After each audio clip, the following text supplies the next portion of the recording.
Good Monday. This is Jay Brew, co-chairman of Seafried and Brew. Amazingly enough, a number that we can all be amazed at. 75 degrees today in Bethlehem, Pennsylvania in the month of March. Can you believe it? Those kind of temperature type situations. In the same way, can we believe the employment numbers in here? Certainly they look good here this past Friday, but when we look at that wages were actually down in here, how is the overall effect?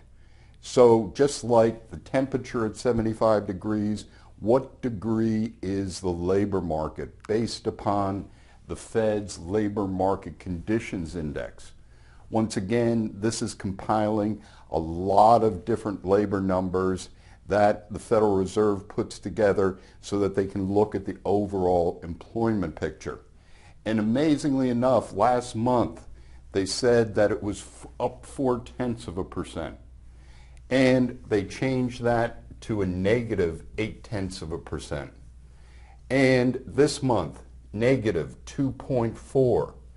To put that in perspective, is that a negative number is not good in terms of the overall labor market. In fact, going back in time, a reading of 4 during expansion was typical, and we have not had that in the last 2 years. So looking at it overall, it would suggest that the labor market is not as firm as what the numbers suggest.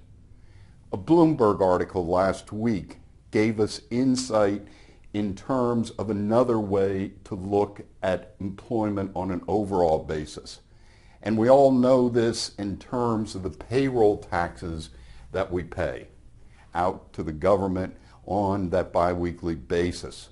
So when we take those into account, it was interesting to go back and look at these payroll tax receipts, and we went all the way back to 1990.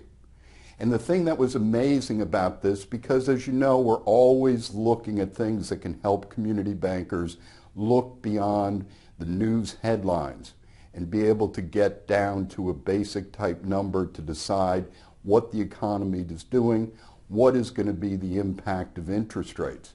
And this one looks really incredible because amazingly enough, back in 2006, before we actually went into recession, is the payroll taxes started to head down.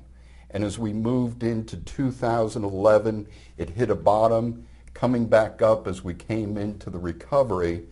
But you'll see in here that over from 2014, there was a year-over-year decline, and it's flattened itself out in terms of payroll taxes, which would suggest that the labor market is not that vigorous, would also suggest when we go back to the Labor Market Conditions Index is that it's actually a pretty good index in terms of being able to sit there and say, what will the payrolls look like into the future? So when we look at this and look at the flatness of this going into not only 2016, but interestingly enough, this is also taking into account budget estimates from the government going out to 2019, suggesting that these payroll taxes are going to remain flat for the foreseeable future. So we want to watch this carefully because this could be a true leading index that we as community bankers can use going into the future. This is Jay Brew, co-chairman of Seafried and Brew. Have a great week.